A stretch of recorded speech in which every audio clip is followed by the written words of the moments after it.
Pixie ले लेता है कैप्टन यानी कि जियांग कॉन्ग का रूम और ये देखकर यी जुएन काफी गुस्से में होता है। वो उससे लड़ाई करने को चले जाता है। पिक्सी तभी कहता है अगर तुम इतनी गुस्से में हो तो चलो हम कोई कंपटीशन करते हैं और वो कंपटीशन भी तुम ही डिसाइड करोगे। यी जुएन सारे कॉम्पिटिशन्स को छोड़ के कौन किसको जल्दी हंसा पाएगा ये कंपटीशन चुनता है।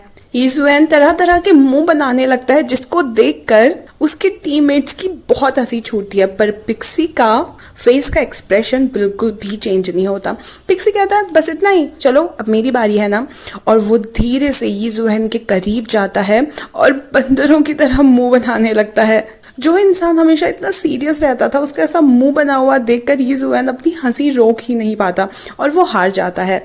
और पिक्सी कहता है ठीक है, अब तो मैं जियांग कॉन्ग के रूम पे शांति से मूव कर सकता हूँ, है ना। वहीं दूसरी तरफ जियांग कॉन्ग भी मूव इन करता है वी टैंग टीम के साथ, पर उसको देखकर बाकी टीम मेंबर्स बिल्कुल भी खुश नहीं होते। कोच शू वैन उसको पिक्सी का रूम दे रही होती है जो कि वो अकेला रहता था, पर जियांग कॉन्ग स्पेशली रिक्वेस्ट करता है कि मुझे किसी रूममेट के साथ रहना है ताकि मैं बाकी टीम मेंबर्स के साथ अच्छे से घुल मिल पाऊँ। तो वो टीम के ही एक मेंबर के साथ रहता है, पर वो उस पर ज़्यादा इंटरेस्टेड नहीं लगता। वो जियांग कॉन्ग से ढंग से बात भी नहीं करता और ऐसा लग रहा है कि जियांग कॉन्ग को इस टीम पे एडजस्ट होने में काफ़ी ज़्यादा टाइम लगने वाला है। तभी दूसरे दिन मीटिंग पे शू वैन बताती है कि जियांग कॉन्ग अब इस टीम का नया कैप्टन है, जिसे सुन क्यों ही आग बबूला हो जाता है। बोलने लगता है कि पिक्सी के जाने के बाद मेरा हक था लीडर बनने का, आखिर जियांग कॉन्ग लीडर कैसे बन सकता है। शू वैन कहती है कि मैं तुम्हारी कोच हूँ और ये सारे फैसले लेना मुझे अच्छे से आता है, पर क्यू यिंग बिल्कुल नहीं मानता। वो कहता है कि आपको कम से कम हमारे साथ एक बार डिस्कस तो करना चाहिए था, और वो इतने गुस्से में होता है कि वो बोलता है कि मैं जियांग कॉन्ग के साथ एक मैच करना चाहता हूँ, अगर मैं हार गया तो मैं तुम्हें कैप्टन बोलूंगा, पर अगर तुम नहीं जीते तो तुम क्या करोगे। जियांग कॉन्ग कहता है तब मैं इस टीम को छोड़ के चले जाऊंगा, और दोनों का हो जाता है मैच शुरू। जियांग कॉन्ग अपनी टेक्निक्स बाकी प्लेयर्स को बताता है और क्यू यी भी अपनी टेक्निक्स के साथ अपने प्लेयर्स के साथ खेल रहा होता है। ये चीज कोच शू वैन भी देख रही होती है और वहाँ पे प्रेसिडेंट ली भी आते हैं। प्रेसिडेंट ली बार बार बोल रहे होते हैं कि जियांग कॉन्ग बहुत गलत खेल रहा है, पर शू वैन उसका पूरा साथ दे रही होती है कि भले ही जियांग कॉन्ग रॉन्ग टेक्निक से खेल रहा है, पर रिस्क लेना काफी अच्छा है क्योंकि इस रिस्क से वो जरूर जीत जाएगा। साथ ही वो जियांग कॉन्ग के कॉन्ट्रैक्ट के बारे में बताती है कि कैसे वो सैलरी में केवल $1 ले रहा है उनसे। यहाँ तक कि उसने तो ये कहा है कि जब वी टैंग सक्सेसफुल होने लग जाएगी तभी वो ज्यादा सैलरी लेगा उनसे। प्रेसिडेंट ली को ये बात सुन के जियांग कॉन्ग पे भरोसा सा होने लग जाता है और यहाँ पर भी जियांग कॉन्ग क्यू यी की टीम को हरा देता है, जिससे क्यू यी फिर से गुस्से में पागल हो जाता है। वो बोलने लगता है सबको कि मुझे एक और मौका चाहिए, मुझसे कुछ गड़बड़ हो गई, मेरे टीममेट से गड़बड़ हो गई, मुझे एक और मौका चाहिए, इस जियांग कॉन्ग को मैं हरा कर ही रहूंगा। पर प्रेसिडेंट ली कहता है कि अपनी हार एक्सेप्ट करना सीखो। जियांग कॉन्ग भी सबको लेक्चर देने लगता है, पर क्यू यी उसकी एक नहीं सुनता, वो वहां से बाहर चले जाता है। प्रेसिडेंट ली भी उसके साथ बाहर जाते हैं और कहते हैं अगर तुम्हें जियांग कॉन्ग एक लीडर की तरह पसंद नहीं है तो उससे भी ज्यादा अच्छी एबिलिटी दिखाओ ताकि सारे लोग जियांग कॉन्ग को छोड़ के तुम्हारी तारीफ करें। ये गुस्से में रहने का कोई भी फायदा नहीं है। वो प्रेसिडेंट ली के सामने तो कुछ नहीं बोलता, पर आगे बढ़ जाता है। उसको रास्ते में मिलती है क्याओ जिन और यहाँ से पता चलता है कि क्याओ जिन असलियत में क्यू यी की गर्लफ्रेंड है, पर वो हमेशा पिक्सी के ही पीछे लगी रहती है क्योंकि पिक्सी ज्यादा फेमस है और अभी भी वो पिक्सी को ही ढूंढने आई है। क्यू यी उसे काफी रोकने की कोशिश करता है कि वो अपसेट है, पर वो रुकती ही नहीं है। वो काम का बहाना बनाकर पिक्सी के पास ही चली जाती है। क्यू यिंग का भी पहला दिन होता है उस साइबर कैफे में एज अ वेट्रेस और जियाओ टिन उसको सारे इंस्ट्रक्शन समझा रहा होता है। तभी वो पिक्सी को भी अपने पास बुलाकर कहता है कि क्यू यिंग की हेल्प करना, पर पिक्सी इंटरेस्टेड ही नहीं लग रहा होता है। वो साइड में ले जाकर पिक्सी से बोलता है मैंने जियांग कॉन्ग से कंफर्म कर लिया है, इसके और जियांग कॉन्ग के बीच में कुछ भी नहीं चल रहा, क्यू यिंग सिंगल है। पिक्सी कहता है सच में, सच्ची बात है क्या? और वो कहता है हाँ। तभी वो पिक्सी से दोबारा क्यू यिंग की हेल्प करने को बोलता है, पर पिक्सी बेचारा इतना भोला होता है वो समझ ही नहीं पा रहा होता है कि जियाओ टिन क्या करना चाहता है यहाँ पे। अब सर्विस देते वक्त दो लड़के क्यू यिंग से बहुत ही बदतमीजी से बात कर रहे होते हैं, काफी ज्यादा डिसरिस्पेक्ट कर रहे होते हैं उसकी। तभी पिक्सी आके उसकी हेल्प करता है और क्यू यिंग उससे थैंक यू बोलती है। इतने में ही वहां पे क्याओ जिन भी आ जाती है और वो पिक्सी को कहने लगती है मैं तुम्हें इतने सारे मैसेज किए, तुम रिप्लाई क्यों नहीं कर रहे हो? दरअसल मुझे ना तुमसे थोड़ी हेल्प चाहिए, मैं भी स्टार टुमारो कंपटीशन में पार्टिसिपेट कर रही हूँ ताकि मैं कमेंटेटर बन सकूं। पिक्सी कहता है अच्छा तुम भी स्टार टुमारो में पार्टिसिपेट कर रही हो, और वहाँ से चले जाता है। क्याओजिन सोचती है मैं भी, मतलब ऑन कौन कर रहा है, और वो दूर से देखती है क्यूइंग को एज अ वेट्रेस और बस उसको परेशान करने वहाँ पे पहुँच जाती है। उसे अपने पास बुला के कह रही होती है कि मुझे ये कॉफ़ी चाहिए, मुझे वो कॉफ़ी चाहिए, मुझे पूरा मेन्यू बोल के बताओ, मुझे अच्छे से दिख नहीं पा रहा है मेन्यू, और काफ़ी परेशान कर रही होती है उसे। पर क्यूइंग भी उसे ज़्यादा मुंह नहीं लगाती और वहाँ से चली जाती है। इतने में पिक्सी आता है और वो उसे कॉफ़ी देता है, कहता है कि हमारे पास सिर्फ यही कॉफ़ी और कोई हमारे पास कॉफ़ी नहीं है। और क्यूइंग दोबारा से पिक्सी को थैंक यू बोलती कि उसने इस बार भी उसकी इतनी हेल्प की है। दूसरे ही पल वहाँ पे टीचर लियो आ जाते हैं और जियान टिन सबको इंट्रोड्यूस करवाते हैं टीचर लियो से, क्योंकि वो बेस्ट कमेंटेटर हैं अभी तक का। वो ये बताते हैं कि टीचर लियो ऑलमोस्ट हर हफ्ते यहाँ पे आएंगे आप सब लोगों को अच्छी सी कमेंट्री सिखाने के लिए। तभी टीचर लियो दोबारा से लेसन देने लगते हैं और एक वीडियो चलाते हैं गेमिंग कंपटीशन की, और फिर सबसे क्वेश्चन पूछने लगते हैं। यहाँ पे भी क्याओजिन होशियार बन के अपना हाथ खड़ा करती है और क्वेश्चन का आंसर करती है। पर टीचर लुओ उतना सेटिस्फाइड नहीं लग रहे होते हैं क्याओजिन के आंसर से। तभी क्यूइंग बड़ी हिम्मत करके अपना हाथ उठाती है और अपना आंसर बहुत अच्छे से एक्सप्लेन करती है, जिस पे टीचर लुओ कहते हैं ये ही सही आंसर है और यही सही रिस्पॉन्स होना चाहिए। वो फिर सारे लोगों को ऑल द बेस्ट कह के अपनी क्लास खत्म करते हैं और क्याओजिन फिर से उनके पास चली जाती है सेल्फी लेने के लिए। सारे लोग तो बाहर चले जाते हैं पर क्यूइंग वहीं पे खड़ी रहती है। वो टीचर लोगों को कुछ बोलना चाहती है पर वो बोल ही नहीं पाती। वो उनके पीछे पीछे बाहर आ जाती है और टीचर लोगों से पूछने लग जाती है कि आपको कुछ ड्रिंक करने के लिए चाहिए, आपको कुछ खाने के लिए चाहिए, पर टीचर लोग साफ इनकार कर देते हैं। क्यूइंग फिर भी कुछ कहना चाहती है पर वो काफ़ी घबराई होती है क्योंकि वो उनकी फ़ैन जो होती है। तभी वो बिल्कुल स्ट्रेट झुक जाती है और कहती है सर आप मेरे आइडल हैं, मुझे आपसे कुछ। और तभी टीचर लोग कहते हैं अच्छा तो तुम्हें ऑटोग्राफ चाहिए। वो बोलती है मैं आपकी बहुत बड़ी फ़ैन हूँ और मैंने काफ़ी सारे नोट्स बनाए हैं, मुझे काफ़ी सारे क्वेश्चंस आपसे पूछने हैं, तो क्या मैं वो क्वेश्चंस पूछ सकती हूँ। पर वो सर झुकाए खड़ी होती है। टीचर लोग उसको देखकर बोलते हैं कि मैंने क्या तुम्हें कहीं देखा है। तभी उन्हें याद आता है कि कैसे ये एक दिन रैंडमली स्टूडियो में प्रैक्टिस कर रही थी कमेंट्री की।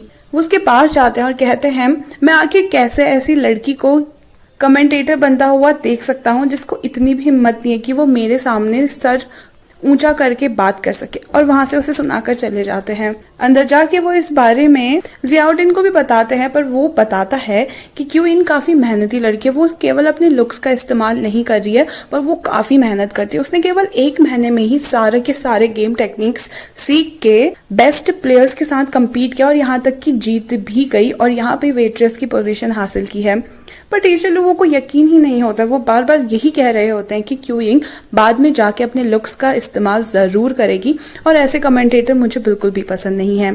जब वो बाहर जाते हैं क्यूइंग फिर से उनके सामने हिम्मत करके आती है और उनसे माफ़ी मांगने लगती है कि जो भी उसका पिछला बिहेवियर था। साथ ही वो ये भी कहती है कि वो बहुत हार्ड वर्क करेगी और वो चाहती है कि टीचर लुओ उसे गाइड करे। टीचर लोगों कहता है अच्छा ठीक है मैं तुम्हें गाइड करने को तैयार हूँ, पर ये बताओ कि तुम पे स्पेशल क्या है, तुम पे ऐसी क्या चीज़ है तो दूसरों से अलग है। पर क्यूइंग कुछ जवाब ही नहीं दे पाती है और टीचर लुओ वहाँ से चले जाते हैं। जियाउद्दीन उसे हिम्मत देते हुए कहते हैं कि आज तक का टीचर लुओ से किसी ने भी इतनी हिम्मत से बात नहीं की है, तो ये तुम्हारा फर्स्ट स्टेप काफ़ी अच्छा है, आगे सारी चीज़ें धीरे धीरे सही हो ही जाएंगी। वहीं दूसरी तरफ यीजुआन पहुंचता है यी के पास और हेल्प मांगता है कि मुझे ज़ाओयिन के बारे में कुछ चीज़ें जाननी है, पर ये उसे हेल्प करने को तैयार ही नहीं होती है। यीजुआन उसकी बहुत तारीफ करने लगता है कि तू तो रिपोर्टर है, तू तो सच्चाई की देवी है, तू सच्चाई का पता लगाती है, आखिर तू कैसे मदद नहीं करेगी इतनी अच्छी चीज़ में मेरी। तभी ये उससे पूछती है कि कोच सू वैन और जियांग कॉन्ग क्या एक दूसरे को काफ़ी टाइम से जानते हैं। वो बोलता है हाँ मैं भी उन्हें अच्छे से जानता हूँ और वो मेरी एक्स भाभी है। और ये कहती है एक्स भाभी, ये जियांग कॉन्ग ने इसको मैं जिंदा नहीं छोड़ूंगी। वहाँ से गुस्से में तपतपाते हुए घर पहुँच जाती है।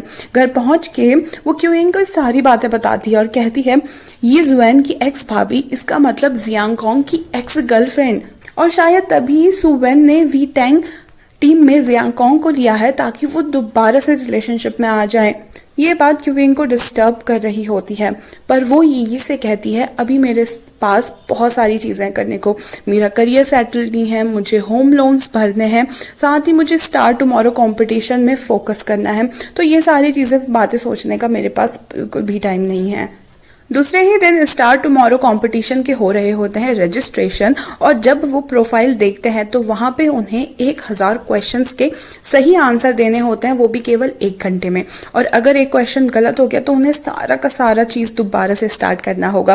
क्योंकि घबरा रही होती है पर ये उसे हिम्मत देती है कि तू कर लेगी, और एक एक करके क्यूइंग सारे के सारे जवाब सही आंसर करती है और 1 घंटे में 1000 क्वेश्चन सॉल्व कर देती है और पहला राउंड पास कर लेती है स्टार टुमारो कंपटीशन का। वो तो बहुत ही ज़्यादा खुश होती है। अब दूसरा राउंड ऑफलाइन होने वाला था और क्वेश्चन ज़्यादा डिफिकल्ट होने वाले थे, पर यही कहती है जब तूने ऑनलाइन इतने सारे क्वेश्चन सॉल्व कर लिए वो भी इतनी जल्दी, तो ऑफलाइन भी तू बहुत अच्छा परफॉर्म करेगी, मुझे तो पूरा यकीन है। ये रिजल्ट इंटरनेट में भी आ जाते हैं और जियांग कॉन्ग इन रिजल्ट्स को देख के काफ़ी खुश होता है क्यूइंग के लिए। वो क्यूइंग को मैसेज करता है कि तुम पहला राउंड पार कर गई और अपने टीचर जियांग कॉन्ग को तुमने बताया तक नहीं। पर क्यूइंग उससे थोड़ा दूर ही रहना चाहती है सू वेन की चीज़ की वजह से। वो उसका मैसेज देखकर मन ही मन कहती है कि जब मैं जियांग कॉन्ग के लिए कुछ फील ही नहीं करती तो मुझे इतना गंदा क्यों लग रहा है, मुझे दिल में बुरा क्यों लग रहा है कि वो सू वेन के साथ जुड़ा हुआ है, ऐसा क्यों हो रहा है मेरे साथ। और इतने में ही जियांग कॉन्ग की आवाज़ आती है और वो बिल्कुल सामने खड़ा होता है। वो उसके पास बैठता है, उसे काफ़ी कंफर्टेबल फील कराता है, उससे हंसी मजाक करने लगता है, जिसे देख क्यूइंग भी स्माइल करने लगती है। तभी क्यूइंग पूछने ही वाली होती है कि तुम्हारा और सू वेन का क्या रिश्ता है। इतने में ही उसका अलार्म बजता है, ये सिग्नल देने के लिए कि अब टाइम हो चुका है उसका स्टार कंपटीशन में ऑफलाइन टेस्ट देने का। जियांग कॉन्ग कहता है ठीक है चलो मैं तुम्हें वहाँ छोड़ दूंगा। जियांग कॉन्ग उसे वहाँ छोड़ता है और क्यूइंग वहाँ पर पहुंच जाती है। तभी वहाँ पे कियाओजिन भी आ जाती है और उसको फिर से ताने मारने लग जाती है उसका कॉन्फिडेंस लो करने के लिए कि तुम बड़ी मुश्किल से यहाँ पहुँच तो गई पर ऑफलाइन ना काफ़ी टफ होने वाला है, तो मैं तुम्हारे लिए बहुत चिंता कर रही हूँ। पर क्यूइंग भी अब चुप नहीं रहने वाली थी। वो कियाओजिन को बोलती है वैसे तुम भी इन सारी चीज़ों में उतनी अच्छी नहीं हो और ऑफलाइन कंपटीशन में तो तुम चीटिंग भी नहीं कर सकती, असलियत में मैं तुम्हारे लिए बहुत ज़्यादा चिंता कर रही हूँ। और उसे बहुत अच्छे से सुना के वहाँ से चली जाती है। पर तभी कियाओजिन को मैसेज आता है कि मैंने सारे आंसर्स भेज दिए हैं, ऑल द बेस्ट। और कियाओजिन खुश हो जाती है। तो क्या कियाओजिन इस कंपटीशन में भी चीटिंग कर रही है, वो आगे पता चलेगा। यहाँ पे पिक्सी यीजुएन के साथ एक्सरसाइज करने आता है और उससे पूछने लगता है कि जो हम लोगों ने मैच खेला था उस दिन, उस पे तुम्हारे टीममेट वो याओ ने इतनी गड़बड़ क्यों की थी और तुम इतना अच्छा खासा सेट किया हो मैच कैसे हार गए अचानक से। तो यीजुएन बताता है कि ये सारी चीज़ें ज़ाओ येन ने की थी ताकि जियांग कॉन्ग को ये टीम और कंपनी छोड़नी पड़े और ताकि वो तुम्हें हमारी टीम लेजेंड्स में ले ले। और क्या बात थी। वो उठ के कहता है तुम ऐसा बिहेव मत करो कि तुम और ज़ाओ येन इस चीज़ में साथ नहीं हो। मुझे पता है तुम और ज़ाओ येन मिले हुए हो, तो ये मत सोचो कि मैं तुम्हें कभी भी पसंद करूंगा। इतने में ही दूसरा टीममेट आता है और यीजुएन को बताता है कि ज़ाओ येन जियांग कॉन्ग के सारे सामान, ट्रॉफीज, उसकी फोटो सब फेंक रहा है।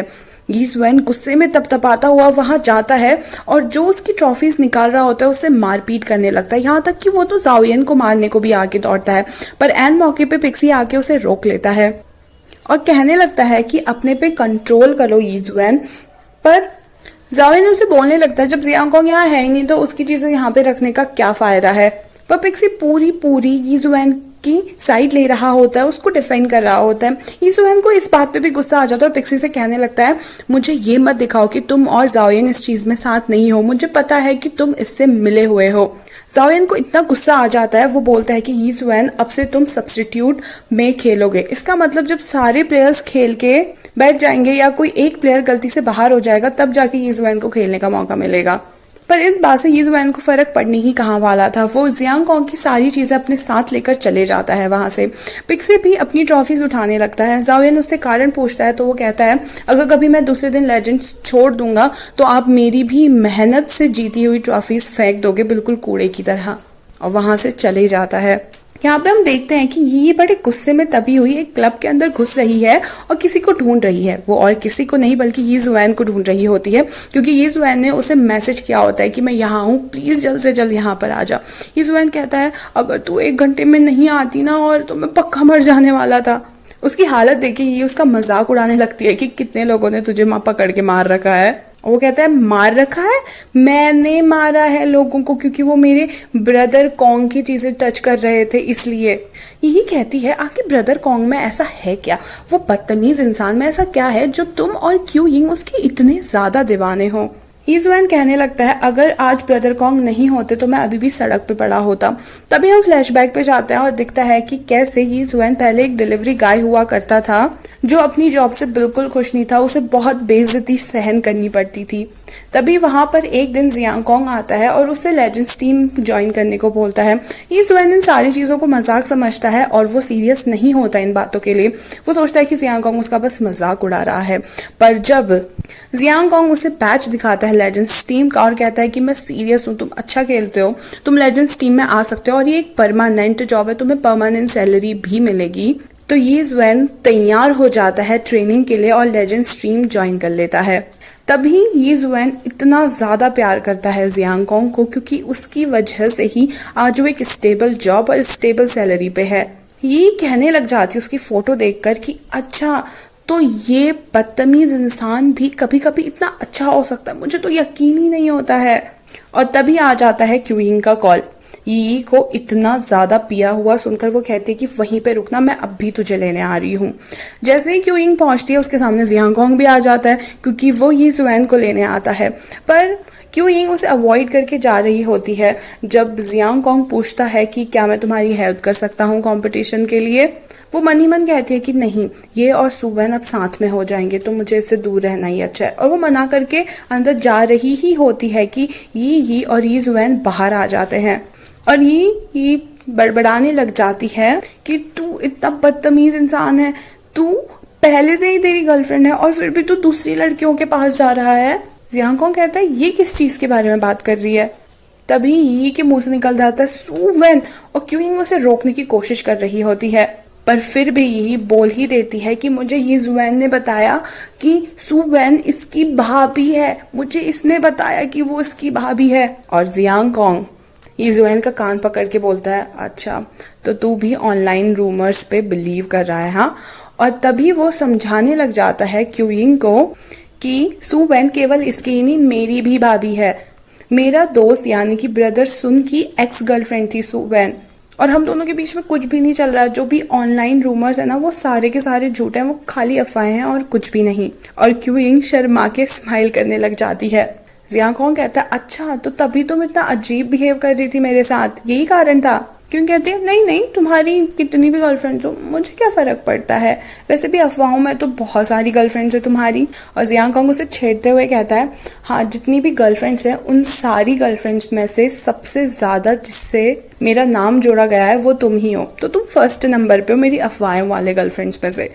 और वो घर पहुंचती है, यी को थैंक यू बोलती है कि आज उसके इस चीज़ की वजह से मिसअंडरस्टैंडिंग तो क्लियर हुई, और अपने टेडी बियर से बोलने लगती है कि अच्छा तो सुवेन और वो डेट नहीं कर रहे हैं, उन दोनों के बीच में कुछ भी नहीं चल रहा है, पर इससे ये थोड़ी साबित होता है कि वो मुझे पसंद करता है, वो तो मुझे बिल्कुल ब्रो की तरह ट्रीट करता है। फिर कहने लगती है नहीं नहीं नहीं, मुझे लगता है वो मुझे पसंद करता है, अगर मुझे पसंद नहीं करता तो वो सारी सुवेन की बातें मुझे एक्सप्लेन क्यों करता। और फिर कहती है कि अभी मुझे कल के स्टार टुमारो कंपटीशन में ध्यान देने की ज़रूरत है, all the best Q Ying, तू पक्का एक बहुत अच्छी कमेंटेटर बनेगी। और यहीं पे इस पार्ट का एंड हो जाता है। नेक्स्ट पार्ट में स्टार टुमारो का कंपटीशन होगा जिसमें शायद कियाओ जिन करने वाली है चीटिंग, और क्या इस चीटिंग से बच के क्यू यिंग एक अच्छी कमेंटेटर बन पाएगी। देखने के लिए please subscribe to my channel ताकि आप वीडियो को एक सेकंड के लिए भी मिस ना करें। Thank you so much for watching, bye bye.